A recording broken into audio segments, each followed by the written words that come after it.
घर में बोर हो रहे हो लेकिन बाहर कोरोना का धोखा है।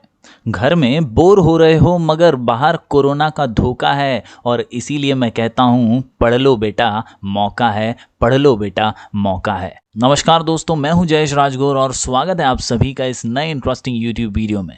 दोस्तों, ये मौका है, एक मौका, एक अवसर, जहां अगर अभी तक आपने कुछ नहीं पढ़ा तो आप ज़रूर अब इस मौके को यूटिलाइज करते हुए ज़रूर अपनी तैयारियों को मजबूत कर सकते हैं। दोस्तों, आज हम बात कर रहे हैं लॉन्ग आंसर्स इन इकोनॉमिक्स के बारे में। एक ऐसी चीज़ जो अछूती रह गई थी, ऐसी चीज़, ऐसा क्वेश्चन हम कह सकते हैं जिसे जो अभी तक पढ़ा नहीं होगा तो अब पढ़ सकते हो। ये वो क्वेश्चन है जो एग्ज़ाम पॉइंट ऑफ व्यू से बहुत इंपॉर्टेंट है। और अगर क्वेश्चन नंबर 6 की बात करें स्पेसिफिकली तो 16 मार्क्स के लिए लॉन्ग आंसर्स पूछे जाते हैं इकोनॉमिक्स के बोर्ड एग्जाम के अंदर। जी हाँ दोस्तों, कुल मिलाकर के 2 आंसर्स आपको लिखने होते हैं, 8 मार्क्स ईच, और 16 मार्क्स के लिए ये क्वेश्चन नंबर 6 पूछा जाता है आंसर इन डिटेल के नाम से। और यह आपके बोर्ड एग्जाम के पेपर का बहुत ही महत्वपूर्ण हिस्सा है। दोस्तों, अलग अलग चैप्टर्स से इकोनॉमिक्स के अंदर ये लॉन्ग आंसर्स आने की गुंजाइश होती है। और आज मैं आपके लिए आईएमपी क्वेश्चंस जो हैं वो निकाल कर लाया हूँ। क्वेश्चन बैंक से ही ये आईएमपी क्वेश्चंस हैं और ये जो आईएमपी क्वेश्चंस हैं, अगर इतना भी आपने ये बचे हुए समय में कर लिया तो आपकी बहुत हद तक तैयारी बहुत मजबूत हो जाएगी। जी हाँ दोस्तों, कुल मिलाकर के 15 लॉन्ग आंसर्स हैं और ये 15 चैप्टर वाइज हैं ताकि आपका थोड़ा बहुत रिकैप भी हो जाए और चैप्टर वाइज लॉन्ग आंसर्स लिख कर प्रैक्टिस भी हो जाए। तो आज की इस वीडियो को अंत तक देखिएगा। यहाँ हम डिस्कस करेंगे strategy for writing long answers in economics. कैसे लिखना है, कितना लिखना है, कितने समय में लिखना है और कौन से आंसर्स को कैसे पढ़ना है, वो सब हम इस वीडियो में डिस्कस करने जा रहे हैं। तो चलिए इस वीडियो को शुरू करते हैं।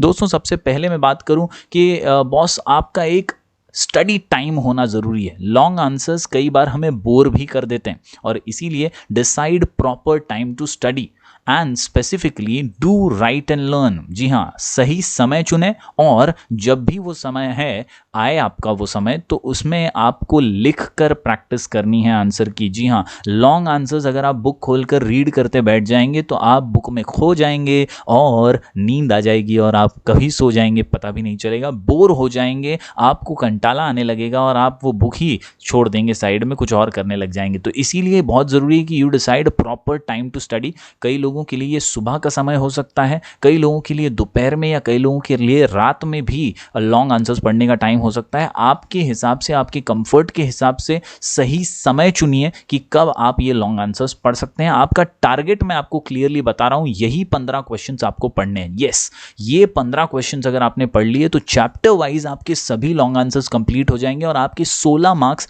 कंफर्म हो जाएंगे। जी हाँ दोस्तों, 16 मार्क्स के लिए 2 इन्हीं में से आएंगे, ये मेरी गारंटी है। बहुत ही सिंपल सा मैं आपको फंडा बता देता हूं। मैं क्यों इतना कॉन्फिडेंटली बोल रहा हूं, क्योंकि ये चैप्टर वाइज दिए गए हैं और ज़्यादातर हर साल इकोनॉमिक्स के पेपर में पहले 6 से 7 चैप्टर्स में से 2 तो हमेशा आते ही हैं। तो यहाँ पर आप देखें तो मैक्सिमम पहले 6-7 चैप्टर्स में से सभी क्वेश्चंस आईएमपी जो है निकाल करके क्वेश्चन बैंक में दे दिए गए। तो अगर आप 15 कर लेते हैं तो डेफिनेटली आप 2 तो लिख ही पाएंगे, अच्छे से लिख पाएंगे और पूरे मार्क्स हासिल कर पाएंगे। और इसीलिए आपका टारगेट है कि अगले 2-3 दिनों में आपको ये 15 कंप्लीट कर लेने हैं। आप कैसे करते हैं वो आपके ऊपर है, आपको प्रॉपर टाइम मैनेज करना है और डिसाइड करके लिख करके प्रैक्टिस करनी है। आगे इस वीडियो में मैं चर्चा करूंगा कि कैसे आपको अच्छे से 8 मार्क्स वसूल करने हैं और 2 आंसर लिख के आप कैसे पूरे 16 मार्क्स ला सकते हैं।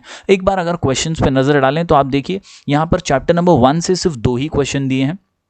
Concept of micro economics and its features, concept of macro economics and its features. तो आप समझ सकते हैं दोस्तों कैसे पहला चैप्टर आसानी से कवर हो जाएगा और ये 2 क्वेश्चंस आप कर लेते हैं। इसके बाद दूसरे चैप्टर में से तो एक ही क्वेश्चन है, that is the law of diminishing marginal utility and it's exceptions. तो ये अगर आंसर आप कर लेते हैं तो सेकंड चैप्टर का आपका लॉन्ग आंसर का टेंशन दूर हो जाता है। 3A की बात करें तो 3A में से law of demand and it's exception दिया गया है और ये आंसर तो अभी तक आपने कई बार पढ़ भी लिया होगा। इसकी लिख कर 2-3 बार प्रैक्टिस करेंगे तो बेड़ा पार हो जाएगा। इसके अलावा दोस्तों 3B से 2 क्वेश्चंस नजर आ रहे हैं, जैसे कि concept of price elasticity of demand and its types, बहुत ही फेमस क्वेश्चन है। डायग्राम्स के साथ आपको इसकी प्रैक्टिस करनी है। इसके अलावा आप देख सकते हैं explain the total expenditure method and geometric method of measuring price elasticity of demand. ये दोनों ही क्वेश्चन जो हैं ये 3B के हैं और लेंथ में छोटे हैं, उतने ज़्यादा बड़े नहीं हैं। जितना लॉ वगैरह में लिखना पड़ता है उतना यहाँ पर आपको लिखना नहीं पड़ेगा। उसके बाद अगर बात करें चैप्टर नंबर 4 की तो लॉ ऑफ सप्लाई का क्वेश्चन यहाँ पर आपको नजर आएगा। हालांकि ये चैप्टर का वेटेज कम है लेकिन लॉ जो है कई बार पूछा जाता है 8 मार्क के क्वेश्चन के लिए और इसीलिए यहाँ पर IMP क्वेश्चंस के अंदर भी मैंने इसका समावेश किया है। क्वेश्चन बैंक में भी ये चैप्टर में से ये डाला गया है। आप अगर लॉ पढ़ लेंगे अच्छे से तो आपको चैप्टर भी पूरा समझ में आ जाएगा। अगर ये law of supply and it's exception अगर आपने अच्छे से कर लिया, इस चैप्टर में और कुछ भी खास नहीं है। इसके बाद अगर बात करूं दोस्तों चैप्टर नंबर 5 की तो यहाँ पर एक क्वेश्चन निकल कर आता है। हालांकि ये क्वेश्चन आने के चांसेस बहुत ही कम है लेकिन फिर भी क्वेश्चन बैंक के अंदर ये दिया गया है जिसका नाम है concept of perfect competition and price determination under perfect competition. छोटा आंसर है, इंपॉर्टेंट जरूर है लेकिन 8 मार्क के लिए आने के इसके चांसेस थोड़े कम हैं। इसके अलावा अगर बात करें 9th क्वेश्चन की यहाँ पर जो है चैप्टर नंबर 6 से इंडेक्स नंबर से, और आप यहाँ पर देख सकते हैं define index number and explain the various steps involved in the construction of index number. अच्छा क्वेश्चन है, इंपॉर्टेंट क्वेश्चन है। Practical difficulties in estimation of national income, ये चैप्टर नंबर 7 से क्वेश्चन है दोस्तों।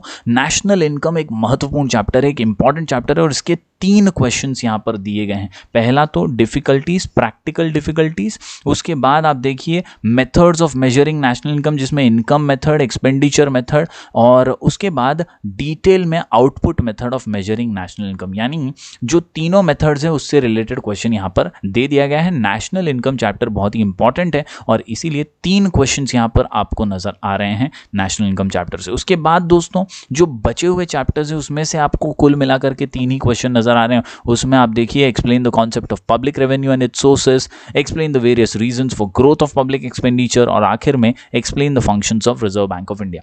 यानी ये 15 क्वेश्चंस जो बोर्ड की तरफ से आए हैं, क्वेश्चन बैंक में आए हैं, उसमें भी सिर्फ पहले 7 चैप्टर्स पे फोकस है और आप अगर इन्हें एनालाइज करके अच्छे से देख भी लेना तो आपको समझ में आ जाएगा कि ये अच्छे से आप कर लेते हैं ना तो 2 तो 100% इसी में से निकल कर आएंगे और आपके 16 मार्क्स कंफर्म हो जाएंगे। चलिए अब बात करते हैं दोस्तों पढ़ना कैसे है और क्या स्ट्रैटेजी होगी हमारी लॉन्ग आंसर से रिलेटेड। दोस्तों एक काम तो सबसे आसान आपको यही करना है कि हमारी प्लेलिस्ट को फॉलो कीजिए। हमारी प्लेलिस्ट के अंदर आप अगर जाएंगे तो वहां पर आपको चैप्टर वाइज प्लेलिस्ट मिलेगी। इकोनॉमिक्स के चैप्टर 1 से लेकर चैप्टर 10 तक सभी चैप्टर्स की प्लेलिस्ट बनी हुई है। आपको ये क्वेश्चंस जो मैंने अभी बताए वो सब आपको रिस्पेक्टिव प्लेलिस्ट के अंदर मिल जाएंगे। आपको सिर्फ प्लेलिस्ट पे क्लिक करना है और वहां चैप्टर्स पे क्लिक करते हुए आप जो क्वेश्चन चाहते हैं वो क्वेश्चन वीडियो लेक्चर देख करके समझ सकते हैं। छोटे छोटे वीडियो लेक्चर्स से आपका काम बहुत ही आसान हो जाएगा। एक्सप्लेनेशन एक बार दिमाग में फिट हो गया ना तो आप शॉर्ट कोड्स के साथ लिख करके आंसर की प्रैक्टिस इजीली कर पाएंगे, तो स्कोर करना बहुत ही आसान हो जाएगा। तो जरूर चैनल की प्लेलिस्ट में जाइएगा और वहां से क्वेश्चन वाइज पढ़ने की कोशिश कीजिएगा। दोस्तों बड़े आंसर्स पढ़ना, ये एक साथ बाय हार्ट करना या लिखना ये थोड़ा मुश्किल काम है और इसीलिए स्ट्रैटेजी बहुत सिंपल है। Break the answers into parts. Yes, break the answers into parts. Introduction, points, conclusion, ये 3 अहम हिस्से हैं किसी भी बड़े आंसर के। तो आप इन 3 टुकड़ों को अलग अलग लिख करके बाय हार्ट कीजिए या प्रैक्टिस कीजिए। आप डेफिनेटली अच्छे से इसे आसानी से याद कर पाएंगे। जी हाँ, सबसे पहले इंट्रोडक्शन 4-5 लाइन का लिखिए, उसे याद कीजिए। 4-5 बार रीड करते ही आप अगर लिखेंगे तो इंट्रोडक्शन याद हो जाएगा। उसके बाद पॉइंटर्स को याद कीजिए, पॉइंटर्स को लिखिए। सारे पॉइंटर्स याद हो जाने के बाद हर पॉइंटर्स के अंदर यानी हर हेडिंग के अंदर आपको 2 से 3 सेंटेंसेस लिखने की कोशिश करनी है। 2-2, 3-3 पॉइंट्स अगर आप याद करके लिखेंगे तो डेफिनेटली सारे पॉइंटर्स भी आप कुछ ही टाइम में याद कर लेंगे।